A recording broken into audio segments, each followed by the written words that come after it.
प्रिय श्रोताओं, सनातन परंपरा में माघ मास की कृष्ण पक्ष की 15वीं तिथि यानी कि अमावस्या तिथि का अधिक महत्व माना गया है। हिंदू धर्म में माघ महीने की अमावस्या को माघी अमावस्या या फिर मौनी अमावस्या के नाम से जाना जाता है। ये साल की सबसे बड़ी और पवित्र अमावस्या में से एक होती है। आज के इस पवित्र दिन में आकाश की दिशा में एक सूक्ष्म मार्ग खुलता है, जिसमें हमारे पितृ, हमारे पूर्वज जो कि दिखाई नहीं देते हैं, हमारे घर, हमारे संस्कार में आज भी जीवित वे हमारी श्राद्ध, तर्पण और श्रद्धा को स्वीकार करते हैं। आज का मौन केवल चुप्पी नहीं, वो मौन है जो पितरों तक पहुंचता है, जहां पर शब्द नहीं भाव बोलते हैं। आज जल में मिला हुआ तिल केवल जल नहीं, पितृ ऋण की निवृत्ति और वंश की उन्नति और कुल की सुरक्षा का साधन भी माना गया है। पुराण कहते हैं, मौनम तर्पणम दानम च अमावस्या समृद्धि, अर्थात मौन, तर्पण, दान तीनों मिलकर के जीवन की रुकावटों को दूर करते हैं और कुल में सुख संपदा के द्वार खोलते हैं। इस बार तो अमावस्या तिथि रविवार को पड़ रही है, जिससे इसका फल और अधिक प्रबल हो जाता है, क्योंकि रविवार सूर्य देव का दिन होता है, पितरों का दिन होता है, तेज और तत्व का दिन होता है। इसी दिन तुलसी और पीपल की पूजा भी वर्जित मानी जाती है।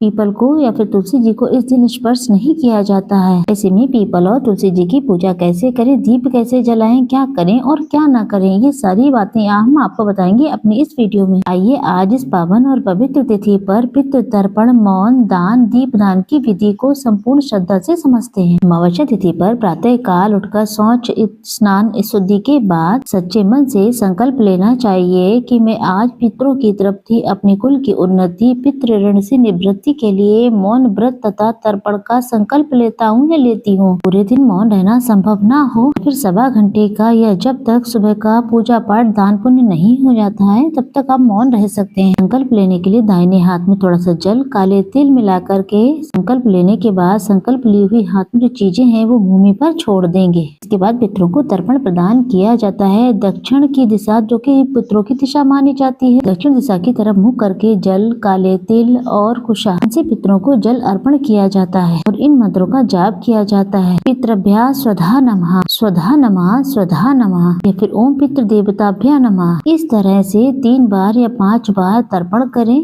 सूर्य देवता को भी तांबे के लोटे में जल, अक्षत, लाल पुष्प और लाल चंदन डाल करके जल अर्पित करते हुए ओम भास्कराय नमः या फिर गायत्री मंत्र का जाप करें। इसके बाद अपने घर के मंदिर में आप जिस तरीके से पूजा करते हैं आप पूजा कीजिए अपने आराध्य देवी देवताओं का। अगर आपने गुरु मंत्र लिया है तो गुरु मंत्र का आपको जाप करना चाहिए। इस दिन पितरों की संतुष्टि के लिए श्रीमद् भागवत गीता के 7वें अध्याय का आप पाठ कर सकते हैं या फिर सुन भी सकते हैं। संभव हो तो आसपास के मंदिर में जाकर के पूजा करें। शिवलिंग पर दूध या फिर जल अर्पित करें। दिन भर उपवास रखने के बाद शाम के समय दीप दान जरूर करें, क्योंकि तुलसी जी और पीपल की पूजा रविवार के दिन निषेध मानी जाती है। मन में ध्यान करके आप पूजन कर सकते हैं। शाम के समय दीपक आपको कहाँ कहाँ पर जलाना चाहिए ये जानते हैं। सबसे पहला दीपक आपको घर के मुख्य द्वार पर लगाना चाहिए और एक दीपक पितरों के नाम का। यदि आपके घर में पितरों का चित्र है तो वहाँ पर भी आप जला सकते हैं। घर पर या फिर छत पर दक्षिण दिशा की तरफ मुंह करके जला सकते हैं। किसी जलाशय, बहते हुए जल, कुआं,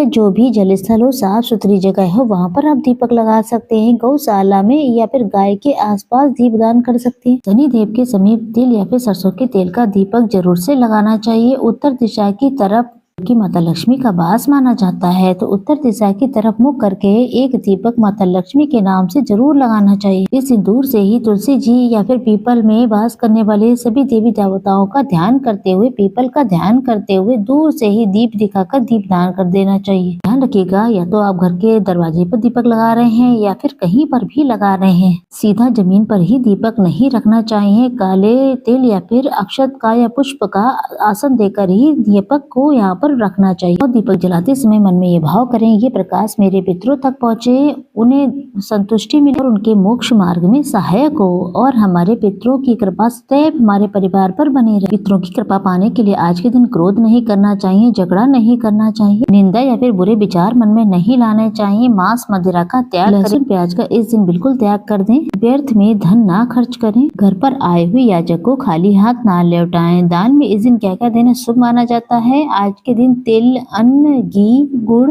गर्म वस्त्र, कंबल, फल, तेल या फिर सरसों का या तिल का भी ले सकते हैं। इसके अलावा आप जलदान कर सकते हैं। मिट्टी के एक घड़े में जल भर कर दे सकते हैं। दीप दान करना, दक्षिणा देना, इसके अलावा गौ सेवा या फिर गौशाला में चारा आदि की व्यवस्था करना, ये सबसे श्रेष्ठ दान माने जाते हैं। ब्राह्मण, गौ अथवा अभावग्रस्त लोगों को भोजन कराना बहुत ही शुभ और श्रेष्ठ दान होता है। तो इस दिन आप अपनी सामर्थ्य के अनुसार कुछ न कुछ दान जरूर करना चाहिए। जो भी व्यक्ति इस दिन मौन, तर्पण, दान, जप, तप, भोजन या फिर भोजन दान करता है तो उसके घर के पितृ प्रसन्न होते हैं, पितृ दोष दूर होता है, संतान सुख प्राप्त होता है, दरिद्रता दूर होती है, रोगों में शांति मिलती है और समाज में खूब मान सम्मान मिलता है। व्रत रखने वाले भक्तों को शाम के समय मौन रखकर ही फलाहार करना चाहिए। शाम के समय हल्का और सात्विक फलाहार कर सकते हैं आप, जैसे कि आलू, लौकी, कूटू का आटा या नमक का सेवन करने से बचे। ज्यादा जरूरी हो तो सीधा नमक का ही फलाहार कर ले, क्योंकि मौनी अमावस्या के दिन भवरी भी दी जाती है। पीपल के पेड़ की 108 परिक्रमा की जाती है। तो ऐसे में आप सोमवार के दिन सुबह सुबह जितनी जल्दी हो सके सूर्योदय तक पीपल की और तुलसी जी की पूजा कर सकते हैं। मौनी अमावस्या के दिन आप किसी तरीके से आपको अपने पितरों के निमित्त किसी तालाब या किसी सार्वजनिक जगह पर, फिर ऐसी जगह पर जहाँ पर आप जा आकर के पौधे की देखभाल कर सकते हैं उसके बड़े होने तक। वहाँ पर आप छायादार या फलदार पौधा लगा सकते हैं, उसके बड़े होने तक उसकी सेवा करनी चाहिए। तो ये थी आज की वीडियो। उम्मीद है जानकारी आपको पसंद आई होगी। अगर आप अमावस्या की शुभ तिथि,